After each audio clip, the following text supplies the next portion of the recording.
podcast with Lonzo in command. Brought to you by Compton Entertainment Chamber, across the land. News and information, straight and uncut, we deliver. Real talk every time, sharp like a sliver. Like and subscribe, stay tuned, let's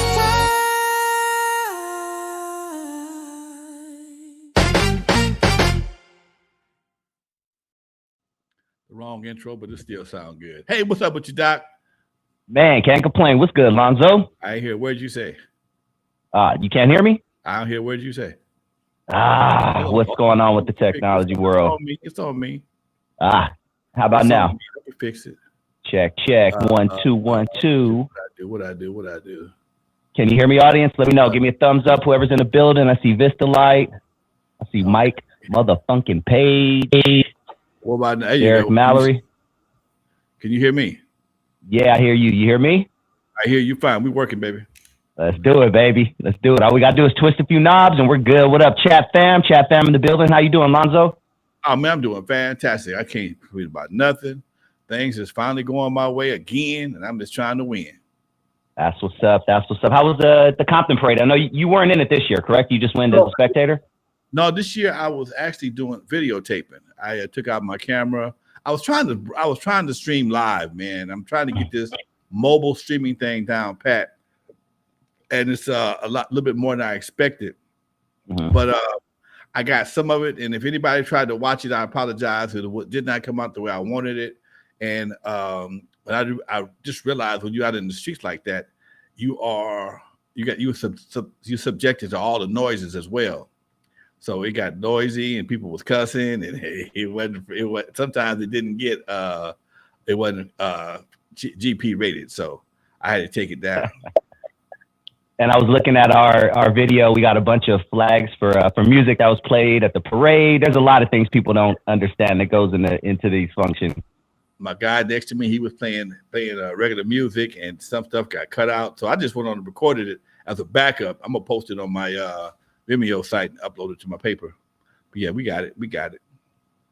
That's what's up. I got a chance to hang out in Compton a couple days ago on Sunday for the toy drive at the Compton Airport. It was such a great event. There were some good performers, a lot of dope vendors. Shout out to the city of Compton.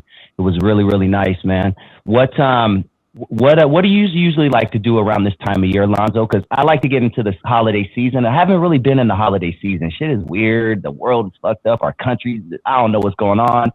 You know what I mean? So I haven't been in the holiday season, but going to that toy drive, man, that put me in the holiday season. Being a part of that, seeing kids from the community that are able to walk away with a couple toys and win some prizes, get candy, and just have a good time. That put me in the holiday season. I'm wearing my goddamn ugly Christmas sweater today, man. What do you do, Lonzo, to get you in the season, or do you even have a routine? Dude, here's the bad part, man. As a youngster, or even younger, I was really into Christmas, man. I was into the whole spirit, list, buying people stuff, and just trying to be in a spirit. But then I realized at some point I'm being manipulated. And that's the part that kind of took the fun out for me when I realized down. When I realized that depending on what church you go to, this might not be what we celebrate. We might not be selling what we're supposed to be celebrating. Depending on who you listen to, and to see it being so commercialized. People, a lot of most corporations make most of their money between November and New Year's Eve. That's a known fact. And it's people are put under pressure to spend money that they might not have. And I just wrote an article in the paper and said, don't forget about the first, because the first is a week later. All that good Christmas joy will go out the window when you look up and the first is a couple days later. Okay. That Christmas joy will turn into regret in a matter of seconds. Not to mention the credit card bills and the debt that people accumulate trying to appease and make people happy. And my vibe, man, I do pretty good year round, man. I know I ain't no perfect by no means, but I do pretty good year round. So I don't need a special day I shouldn't have to have a special day to make people feel special. I do for anybody that calls for me. I'm pretty much there for them. And of course, my grandkids a little bit different. Their kids, I want them to experience what I experienced. But after a certain age, yo, okay, save your money because I'm saving mine. Let's go back to the Wayback Machine, Lonzo. Tell me what Christmas was like in the Williams household when you were a kid. Oh man, we had one of them silver ass trees that made out of aluminum, and it had a little multicolored ball at the bottom, plate at the bottom with the light on it that was hot as hell. The light rotated, and it changed the color of the trees from time to time. We had depending on what bulbs we didn't break enough of, we'd have red on one side, blue on the other. Or we'd mess them around, put them around. We'd spread them around in different locations, and then on top we had the little star, and it'd be Christmas. It would be Christmas presents under the Christmas tree, but you didn't want the ones under the tree because that was going to be drawers, okay, and socks, okay. I want the one in the garage in the trunk of the car, the bicycle, or the train set. So as we got older, we realized that the good stuff was not getting wrapped up. Okay, you can peek under the tree all you want to. My sister and my younger brother may have gotten some under the tree, like a EAZY bake oven or something like that. But for me, my stuff would be in the garage or a bicycle or something like that. So they you didn't see that till the day of Christmas. I tell you what was probably one of the biggest things for us, man, as kids, going through the Sears catalog for Christmas. Sears catalog was like this big, man. I remember. It was huge. And the kids section, oh my God, the mini bikes, they had mini bikes and Sears, bicycles, puppets. You want to buy a ventriloquist dummy? They got them. And it was just all kind of stuff, man, that you just check off and never see again. You didn't never got nothing. And every once in a while, my mom would, all right, you pick out two you like, or whatever the case may be, and that would show up. But for the most part, man, the catalog probably was the biggest thrill. And I was telling somebody the other day, man, telling my sister that I ain't seen the Schick, either Schick or one of them razor blade companies had a fat ass Santa Claus that would ride a razor blade, a shaver over the snow and shit. And that was it's Christmas time, man. I ain't seen it in decades, man. His fat ass fell off that guy and killed himself. The Sears catalog. I remember trying to I remember going to the lingerie section and trying to sneak a peek and see if I can see a nipple in the bra. Never quite saw it. I think it's a nipple. No, that's the material, Playboy. That's the material. You got to go to National Geographic to see titties. You could just see the pygmy titties. That's exactly where I probably saw my first titty was in National Geographic. The African floppy big old woo. Pygmy titties. Oh man, that's all you had was pygmy titties. Them little flat pygmy titties with the big round areolas. Oh my God.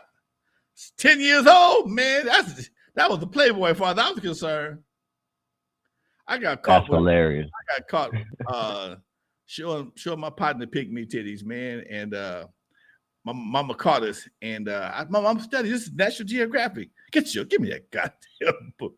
You ain't bullshitting nobody, okay? My mom wasn't no joke. She knew what was happening. Hey, we got a nice message from the homie Stacks. 574 Stacks. He says, Lonzo, I heard some of your son's music the other day. He sounds like he got it going on. I was impressed with his beats. Just wanted to give him some flowers. Apple ain't falling too far from the tree, huh?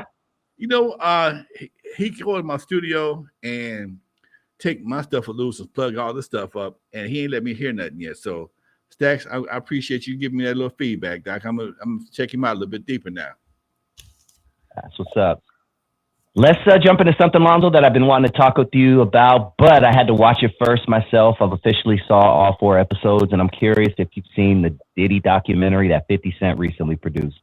As soon as it was uploaded, that was the first thing I did that morning. Okay, because I was behind. I was a few days behind. Let's talk about it, man. What are your general thoughts? We'll just go from there. What were your general thoughts when you watched the Diddy documentary? I watched Diddy transform from a mama made from a square to a mama made monster that got powerful and just thought he could do anything because he had money. And for the most part, for a long time, he did. But what they didn't touch on, to my satisfaction, was how many mysterious deaths came up around Diddy. They didn't touch on all Andre Harrell, Heavy D, Kim Porter, all the people. Death Row, Bad Boy was a hip hop label, not so much a gangster label. Think about this for a second. Outside of Tupac, he was the only person I can recall that died from Death Row, right? Yeah, let me think. I'm thinking, no, Snoop dodged the murder trial, no official. I'm talking about the ones that died that were associated with that label, Death Row, gangster rap label. Folks were getting shot on a regular basis. Couldn't go hardly nowhere, but for the most part, as the executives and the people who ran that label, everybody's still alive except for Tupac. They lost Biggie, they lost Andre Harrell, they lost Heavy D, they lost Kim Porter, what's the other dude's name? Black Rob. And a lot of these people, man, nobody was really, I don't think nobody was over 50 or much over 50. I think the only one that was over 50 might have been Andre Harrell. Was he 49? Yeah. Only one, probably close pushing and touching it. He might have been the only one that even looking at 50. Everybody else, Kim Porter had the flu and died. Come on, she was 42. Craig Mack, thank you. So many people, it was just really amazing after I started seeing. Well, I had this suspicion before that something ain't right over there. Something ain't right.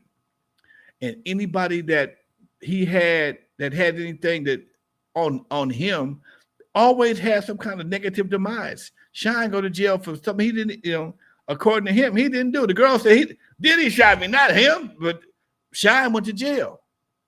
So when you see this kind of stuff, man, and I watched another one of the documentaries after that shooting that day. He was trying to get the limo driver to take the gun, allegedly. Limo driver said, "I don't give how much money you got. I'm not taking that gun, okay? I'm not doing it." And don't know. I kind of forgot what happened, but somehow or another, it got swept away. When you got his kind of money, some things don't happen to you. And until you mess with the wrong person. As long as you peeing on peons, I guess you call them peons. As long as you mess with peons, you all right. But when you become a peon, you in trouble. Mm-hmm. There are conflicting stories on this, and I would love your thoughts on this because you were a man in a position that was running shit like Diddy was, obviously not to the degree he was, but there are conflicting stories on this. Do you think it was wrong for Diddy to not pay for Big's funeral? Although to an outsider, it looked like Diddy paid for the funeral. Apparently the funeral costs came out of Big's money, not Puffy's. That was the coldest shit I've seen in all my life. Break it down. That was the coldest shit I've seen. You playing this big I love you homie type thing, you're gonna plan the biggest funeral they ever seen in that side of town, but you're gonna make the dead man pay for it. And then take credit for it being the biggest funeral. No, man. No, dude. I mean, that whole scenario was low down. It was what you call that? Shrewd, but low down. It's one thing to make them, all right, man, we're gonna give you a funeral, we're gonna have you pay for it, but we're not gonna blow it up so bad that your family can't get no royalties after you pass. Or I'm not gonna sit here and try and make myself out to be some super homie because I gave you the biggest funeral in this part of town, with Harlem, wherever it was. I'm gonna give you the biggest funeral, but you're gonna pay for it. Man, dude, come on, man. That ain't even cool. That ain't even cool.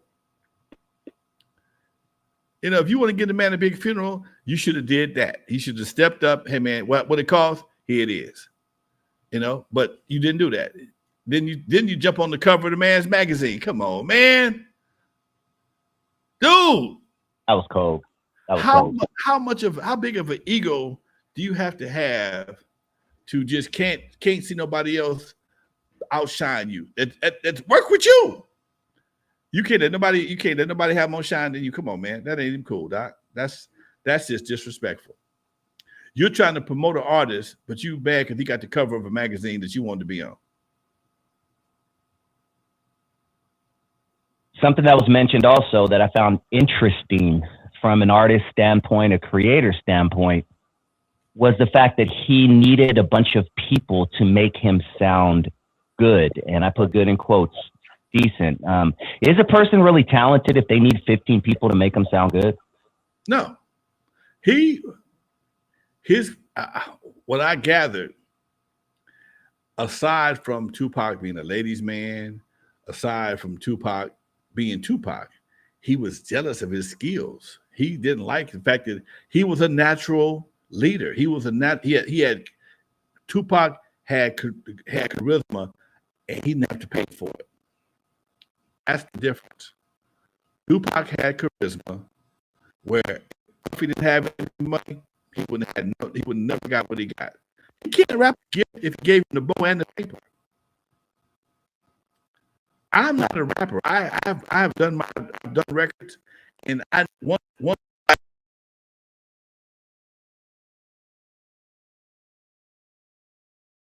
Just about to ask you if Lonzo's voice sounded staticky, and my question is answered because Lonzo just went black. What up, chat? We'll figure it out. He might be having some internet issues over there. Hopefully he paid his bill. But shout out to Derek Mallory, always in the building. Shout out to Matthew Leon. Shout out to Demetrius Rousseau. That's a dope ass name. Demetrius Rousseau, Chicago tapping in the building. Shout out to Chicago.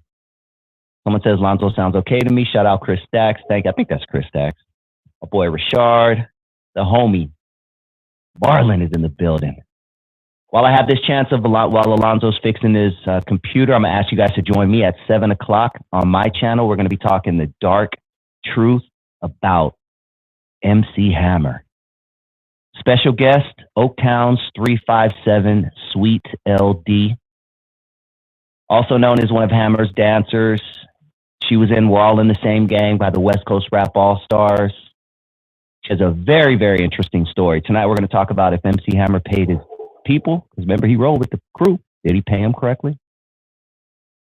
We're going to be talking about an OG Crip who extorted or tried to extort MC Hammer. So join me at 7 on my channel. I'm definitely going to put the link in the description so you could save it and join me as soon as we are done here. But yeah, how you like my Christmas sweater? Merry Christmas.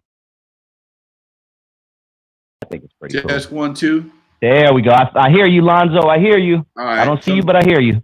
You don't see me? Nah, not at all. Nope. I hear you, but okay. Nope. That is crazy. Everything is plugged up to my knowledge. I ain't moved nothing. Yeah, it's all good. We could roll with it until you figure it out. Let me unplug something and see what happens for real. Go for it. Do your thing. Do your thing. Beauty of going live. My screen is gone. I thought the Diddy documentary. No, they're just asking me what I thought of the Diddy documentary.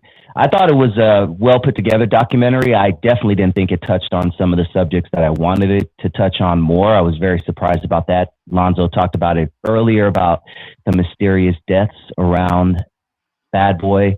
And there were just a couple of other things I felt they could have went a little deeper into. No Diddy. But I did, enjoy it from a, like I said, a creative standpoint. And I don't know, I heard 50 Cent got some backlash. I mean, what are you guys hearing about 50 Cent out there?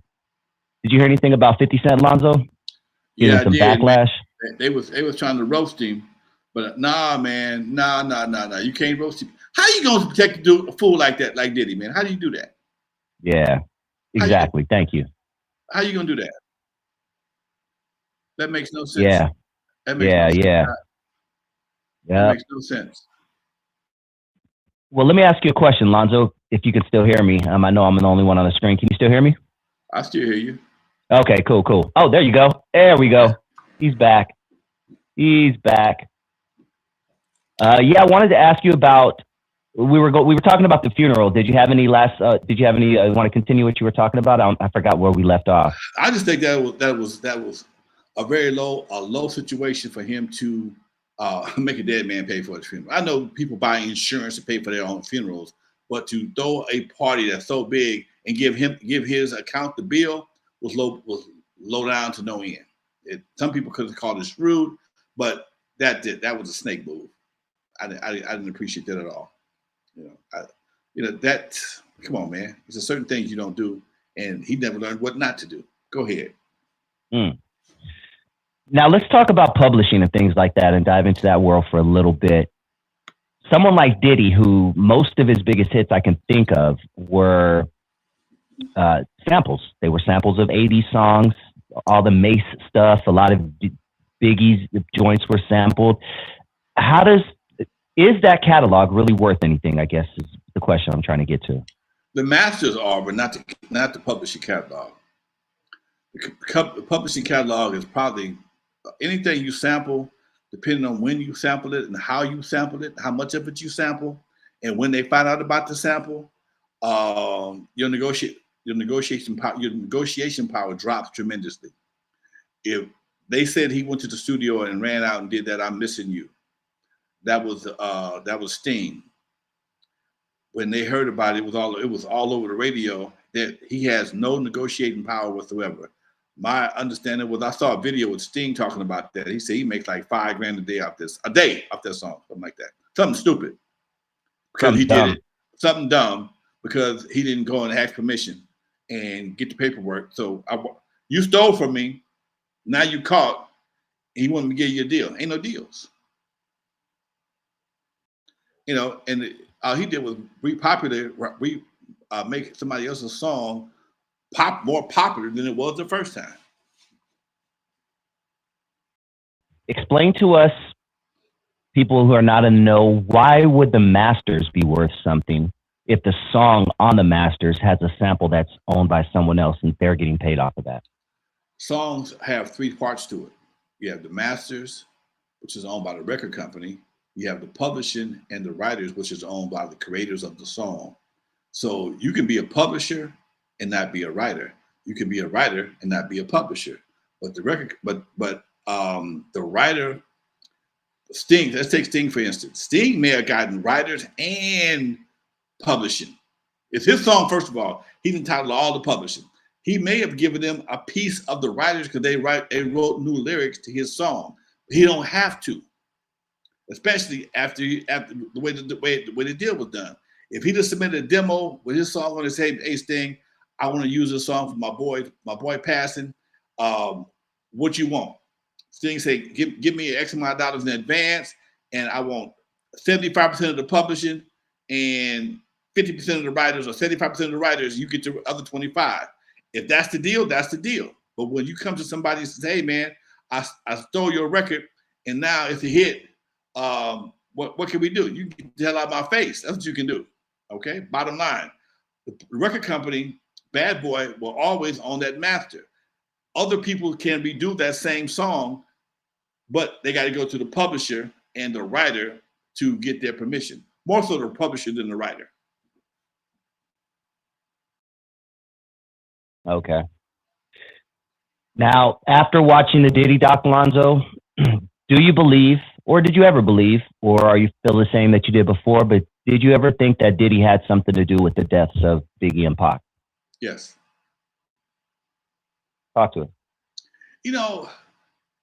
Dude, at that time in hip hop, you had a lot of young, unguided men with a lot of money, and people who was feeding them the money didn't care what happened. And the more drama you had, the more money you make. And none of this coming back on me and my family, so why do I care? And Diddy, his ego seems like it's big enough that he can, especially the way he hated on Pac. I can see him doing what he did to try to eliminate the competition. He didn't want anybody bigger than Bad Boy, and nobody could be bigger than him. And Death Row had their foot all up in his ass. and Tupac was leading the way. He had on the tennis shoes that was kicking him in his ass. Or should I say the combat boots that was kicking him in his ass. I mean, you had two guys that was partners. Big and Tupac was partners. They was kicking it. All of a sudden, Tupac gets shot. I don't see Biggie setting that up. He might have known what was happening, but I don't see him setting that up. Now, it was cool once upon a time. But in order to sell more records and to keep the controversy or attempt to take the crown from Tupac, I can see him doing it. Now, I'm not saying he did, but I can see him doing it. He wanted it that bad. That was one of the things stepping between him and where he wanted to be was Tupac.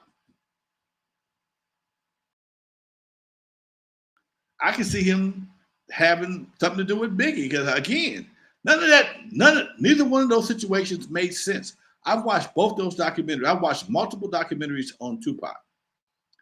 The night Tupac left here, his security guard, Frank Alexander, was told not to bring their guns, not to bring their pew-pews, I should say. Leave your pew-pews. Why? They could carry in Vegas, but leave your pew-pews. Biggie, the night he was he left here, nobody rode with him but the driver. He didn't want to come to LA in the first place. He knew he knew there was problems, and no, man, it's too much suspicion around both of those situations to make me go, oh, that's just write them off. Yeah, the tension was there, but the circumstances seemed manufactured.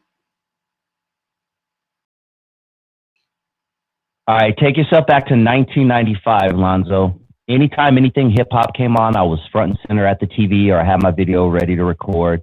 And I remember the 1995 Source Awards. And I want you to take yourself back to this time when Suge Knight said this. First of all, I'd like to thank God. Second of all, I'd like to thank my whole entire Death Row family on both sides, you know what I'm saying? I'd like to tell Tupac keep his guards up. We ride with him.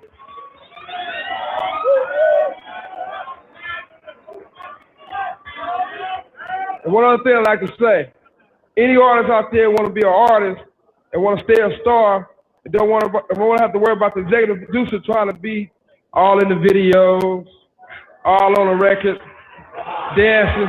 Come to Death Row. I know you were, deep in the club game. You had your maybe had one foot in, one foot out of the music biz, but I'm sure you had your ear to the hip hop streets. What do you remember about that night or the morning you heard about Suge Knight going on TV and saying this? I said, damn, they just drew first blood. I'm gonna say something y'all probably didn't realize. You know who the first executive producer was to be all on the records with the artists? I mean, probably you. Thank you. I said that. I was hold on, yeah, Lonzo, yeah. I set that trend. First executive producer, first label owner to be in the group, especially in the hip hop community. There was a lot of things that I did. I set the precedent for that nobody else. It wasn't as popular at that time because they tried to talk me off the stage. I'm not kidding. Are you crazy? This is my life dream. I'm finna get this fantasy off right quick.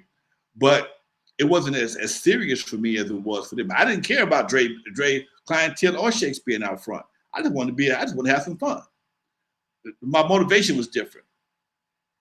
Yeah, I held rehearsal because that's something I always, performing is what I like doing. I did it since I was a kid. I held rehearsals, but I also took care of the business because nobody else was giving us a shot. So to see that trend take place and spread to EAZY, spread it to Master P, it spread it to Puffy, and I guess he exploited it more than anybody because he had to try and be the man, whether it was next to Mace, next to Biggie, whoever the case may be. That situation right there sparked like, damn, it's gonna be a problem. That East-West and East Coast-West Coast beef got some gas on the flame. It may have been smoldering, but it just got some gas on it now, dude. You in New York. You're not home talking that static. You're in New York. So yeah, it definitely struck a nerve and made me aware of the potential of a problem, because that to me was a major issue, to be in somebody's backyard talking like that. Yeah. We're going to continue this conversation, but since we're about halfway through the show, I'm going to ask everybody to hit that like button. If you have not already, please smash it. It really helps out the channel. It lets the algorithm know that we exist, and it means more to us than you could imagine. So please smash that like button. And if you're feeling real generous for the holidays, there's a little $sign right below the chat. Go ahead and shoot us a few bucks. We would really appreciate that.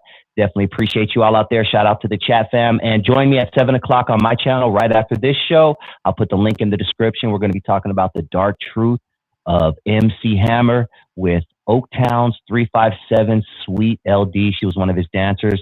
She's been on this program as well. Her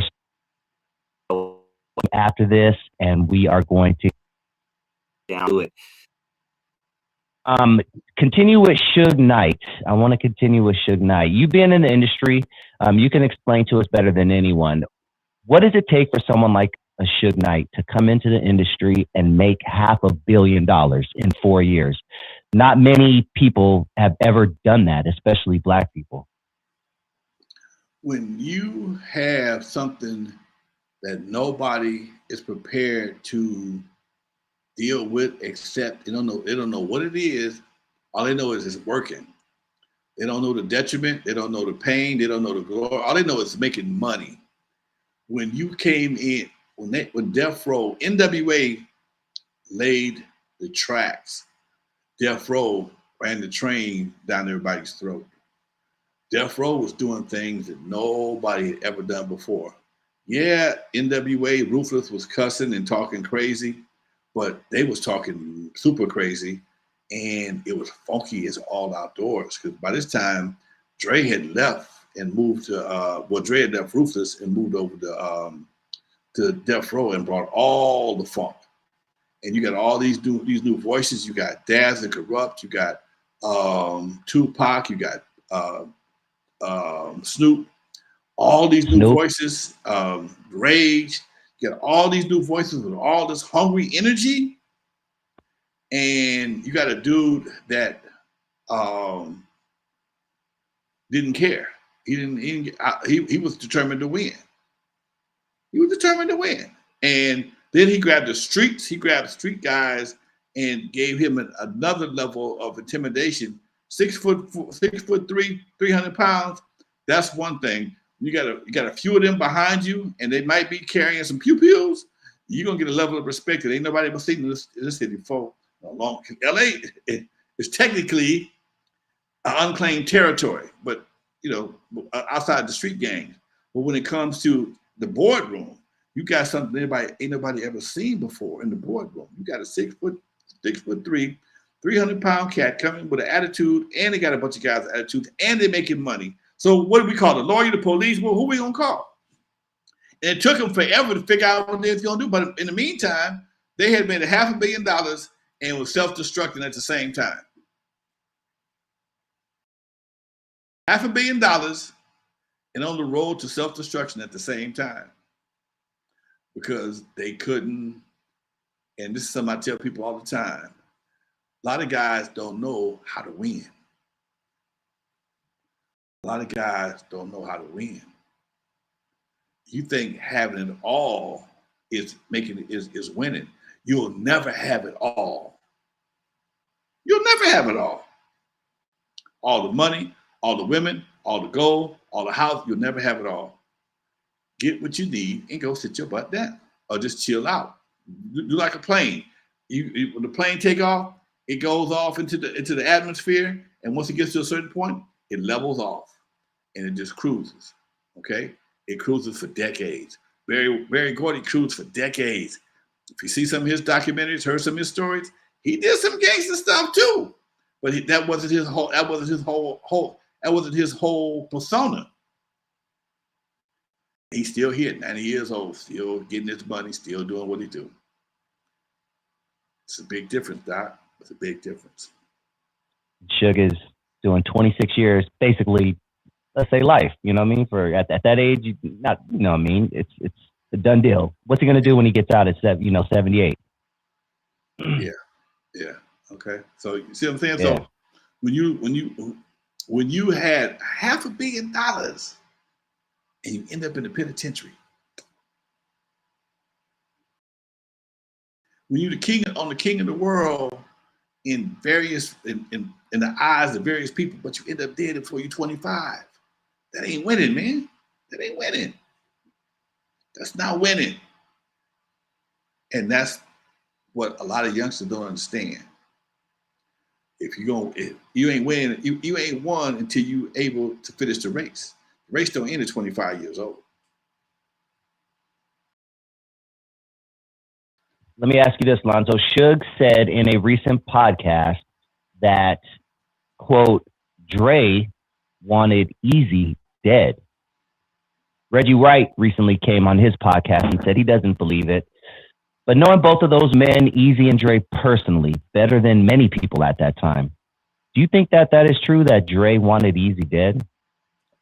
Did he want him dead? What did he do to make him want him dead? I mean, that's Right. a big statement. I mean, it sounds good. I can't say it sounds good. It sounds interesting coming from somebody in his position. But I don't know what EAZY could have done outside of got his 25 cents a record. He let him go. They had little diss records back and forth. That's not justifying nobody dying. To me, I don't know about nobody else. I don't know, man. I don't really see that being. I don't know anything that's big enough to justify a statement like that. Put it that way. Yeah. Reggie Wright Jr. also recently said on his podcast, Bomb First, shout out to Bomb First, go show him some love, tell them that Alonzo Williams and Dusty sent you. Bomb First, he said that Dr. Dre wanted to produce, Tupac's Hit 'Em Up. Looking back, do you think that would have been a good idea or a bad idea to produce that song, Lonzo?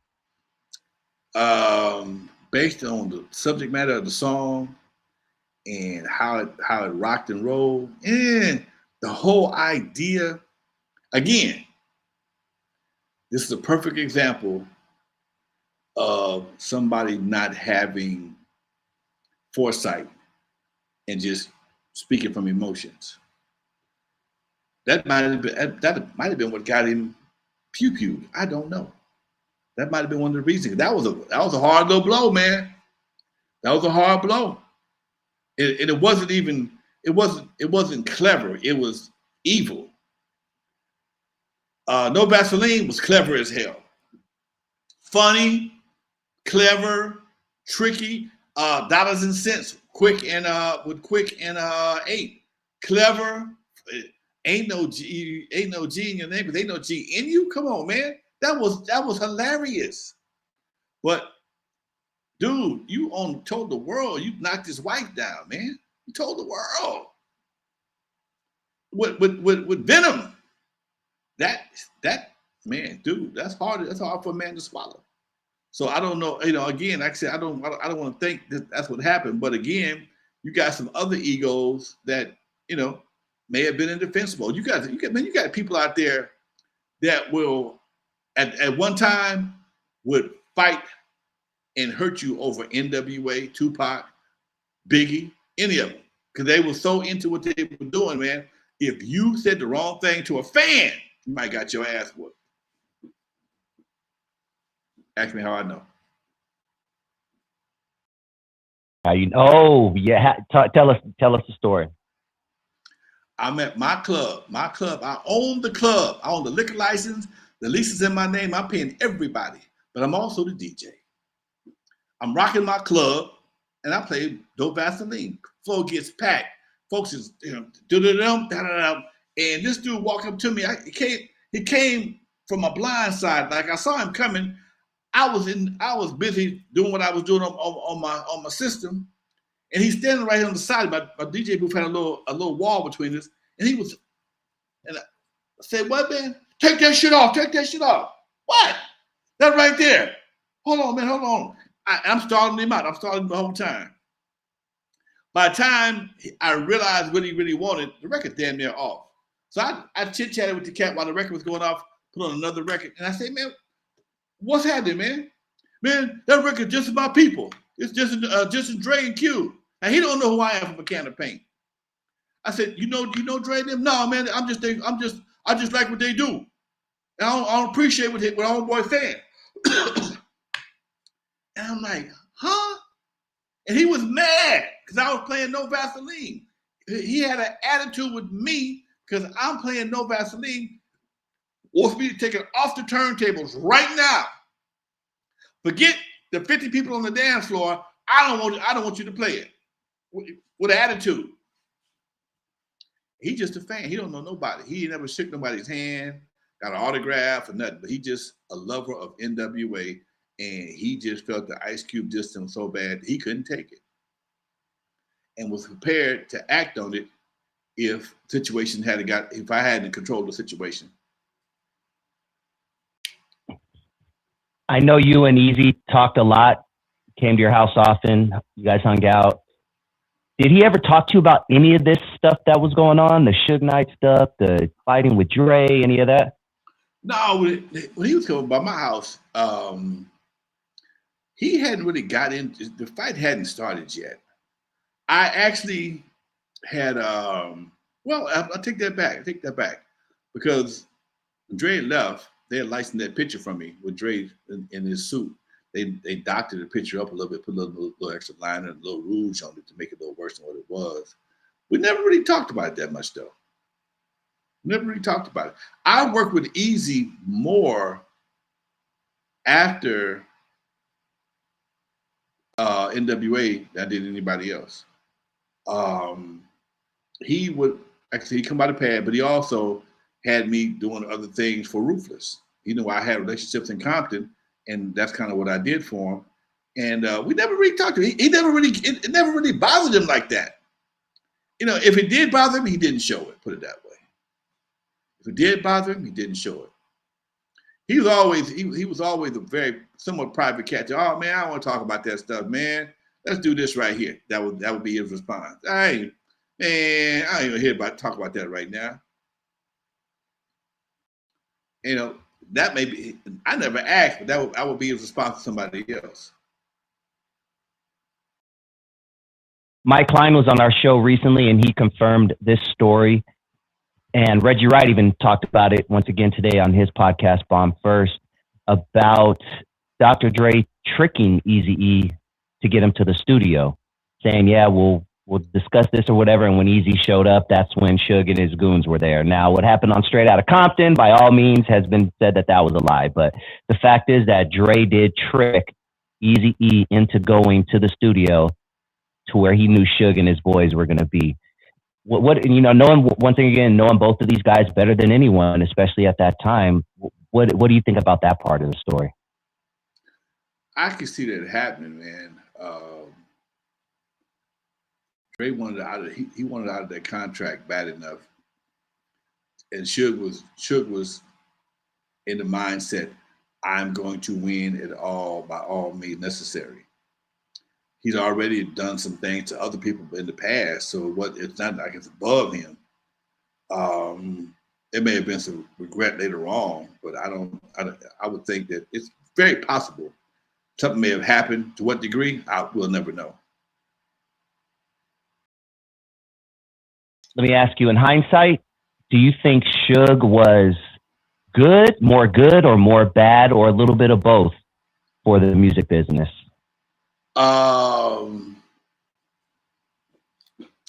You know, he opened up doors that nobody had never been opened before. He pretty much kicked them open. But he also made people aware of the street life. I mean, most guys, executives in the music industry, they went to college, they went to a nice high school, don't come to the hood that often, know a few black people, that went to the same high school. And a lot of guys, they're not familiar with fighting. I ain't never had a fight in my life, Bob. I don't do this. And they don't come from that kind of environment. And he took something that was exclusive to the hood, to the boardroom. And not only did he bring it to the boardroom, he put it on record. And he put it on record first. And that's what made it appealing. But when they saw it in their office, they said, oh shit, this shit is real. This shit is real. And that's the part I think that shocked them into changing the doors at Priority Records, that made people rethink their whole position on everything. You know, it's one thing to make money, another thing to have your life threatened regularly, okay? That's a problem. Then you got the whole concert situation that changes. You got police departments on your head when you at concerts. You got other gangs when you come to town. Security has, the whole vibe just changed. And this is what not only Suge, but the whole gangster rap era. That's why I wouldn't jump back in the clubs. Man, I'm not going out here and get shot in somebody else's town. For what? I don't even do this shit. No, it's okay. I'll go back to eat after dark and let this shit calm down. Meanwhile, I'm eating a box of popcorn and watch the movie. This Delight has a good question, Lonzo. He says, did Suge really send goons to Jerry's house to intimidate him like in the movie? What do you know about that? You couldn't really get to Jerry's house. Jerry lived in a gated community. Unless they climbed up that canyon behind Jerry's house or hopped over the fence someplace, I don't see that. Oh, damn. Other people lived in that community too. I ain't calling no names. They no telling, man. I didn't think about that one to just now.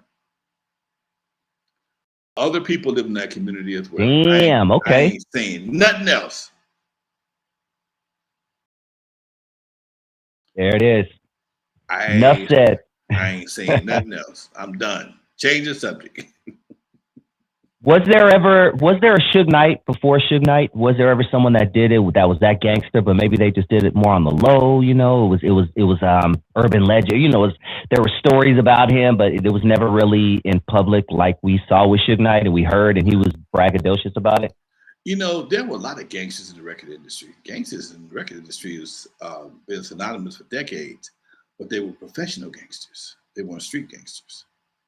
They wore suit and ties. They had lawyers. And they had baseball bats, okay? They would go get your shit played.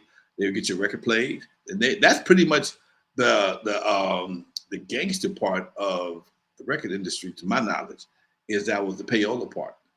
You want your record played, you send so-and-so over there, either with a girl, some money, or a baseball bat, depending on what he needs, depending on what he responds to the first. A girl, some money, or some rugs. Okay, you get some rugs. You bring the right rugs over there, or a baseball bat, because everybody don't respond to the same thing. And that's where the gangsters came in the promotion of the records. That's where you had a lot of your gangster activity was more so in the promotion of the records. Because sometimes because records are money. Records are money. So you got a hot record. Somebody give you 1,000 Michael Jackson Thriller albums. You just picked up $5,000 at the lyrics one stop. Somebody give you 50,000. Because guess what? You can get 50,000 records because Michael gonna sell 5 million, which means 10% of that is gonna be free goods, and we're not giving away all these records, so he gonna pay for them. We ain't gotta pay no royalties. Take these records over to so-and-so, bring me my cut. That's how the game go. That's where the gangsters come in at. When did payola become a thing, and when did it get exposed? And for anyone who doesn't know what payola is, break it down for them. But when did it kind of start, to the best of your knowledge, and when was it exposed to the public? If anybody saw Cadillac Records when homeboy took Chuck Berry to the radio station, and Chuck is sitting on one side, and homeboy say, "I'm gonna make you famous, I'm gonna make you rich," and they change seats. Okay, why I want to be on the rich section too. That whole thing was about the lady who even came in before then. She was doing the race record. She was talking about not paying payola. Okay, the whole all while Muddy Waters and homeboy was riding Chess Records was riding around in the South. everything was payola. Everything was being, all money it was always a part of the record industry. Some people didn't play it because some people didn't want to be involved in that because it can backfire, bite you in the butt, and next thing you got you a federal case. Okay, so some people didn't want to be bothered with that. But in order for it to be a federal case, the person who you gave the money to, he got to tell on himself. So it made it somewhat of a useless crime, and it wasn't until outsiders got in and started infiltrating because they knew it was happening. They just couldn't prove it because you got the victim and the perpetrator ain't talking. Because I need the victim, and I appreciate the perpetrator. He bringing me money. I'm playing this record. I gotta play records anyway. So why not play his? And it still goes on today. But went on for a long time, put it that way. And you listen to certain radio stations, and they giving away cars, and they giving away Disney vacations, and they giving away all this stuff. Used to be notorious back in the day. Giving away Disney vacations, courtesy of Bad Boy Records, courtesy of the new album by Chaka Khan, whoever an artist may be. All of it, that's just corporate. That's a corporate version of the same thing. It's like in the politics, if I give you money in your hand, it's a bribe. But if I give it to you over here, it's a campaign donation. Same money. But if I give it to you in this hand, it's a bribe. If I give you this hand, it's a campaign donation. So over here, if I give it to one person over here, it's a payola. Over here, it's a marketing budget. And they took it, see, when it was in the hands of the DJ, it was payola. Or the program director. These are the low-level people that work for the radio station. The DJ, for a long time, had the option of playing certain songs. They took it out of his hand, put it in the hands of the program director. That's when you had independent radio stations. So you talk to the program director, and the program director would talk to the DJ, and he'd make him play it. But you only had to pay the program director. Then the station owner was like, oh, they took it out of the hands of the program director, put it in charge of the station owner. So now you're buying advertising or do a promotion that's so big, everybody wants to tune into the station, which makes me have more advertisers, which makes me make more money, and we're going to give you a car. We're going to give you a trip. We're going to give you whatever. We got tickets to Puerto Vallarta, tickets to whatever. So it just changed the whole vibe. And now, when you only have a handful of people on most of the radio stations in the country, all you got to do is pay one or two people, and you get the same records over and over again. Let me ask you, Lonzo, when we were coming up, even, going before, radio stations around the country were owned by several independent people. Nowadays, 2026, probably 3 corporations own 99% of what we hear on the radio. What do you think about that change? And do you think that's what's killing? Because I don't know if radio is officially dead, but it's definitely on life support. Life support. Is that one of the reasons? Yeah, talk to me. Life support, and somebody got their foot on the hose, baby.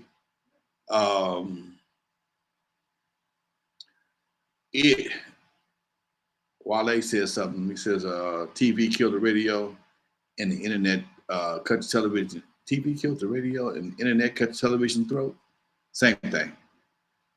You have a situation now that you have so many outlets.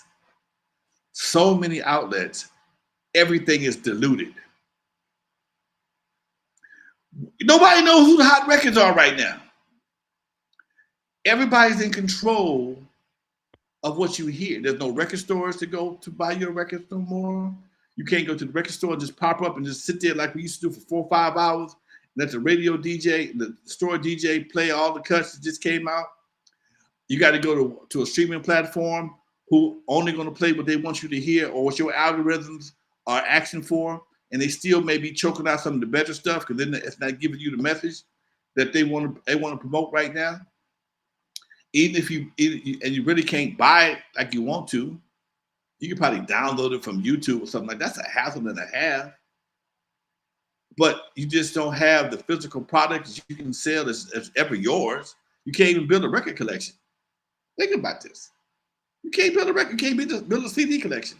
You can build a bunch of files.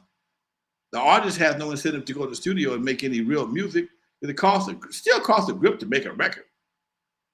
It still costs a grip to hire musicians, background singers, chart writers, a whole 9 yards, engineers, mastering, all that stuff costs a lot of money. Only to get played on the platform, that's gonna give you a penny for 50 spins. That don't make no sense. Why would I want to go to the studio and spend $10,000, $15,000 for a single that's gonna take me, if I don't get 1 billion spins, I can't get my money back? Come on, man. Don't make no sense. And that's why BandBuzz is the way to go, folks. If you have not downloaded BandBuzz, you are missing out on your money. Talk to us, Lonzo. Perfect time to advertise BandBuzz. Look, folks, your boy is involved in an app called BandBuzz. BandBuzz is an independent artist e-commerce app. Very simple. Upload your music, register on BandBuzz, upload your music. When you upload your music, you get your own custom QR code. That QR code goes around you can send it anywhere you want to. People scan that QR code. It brings the music. It brings them right back to your page on BandBuzz.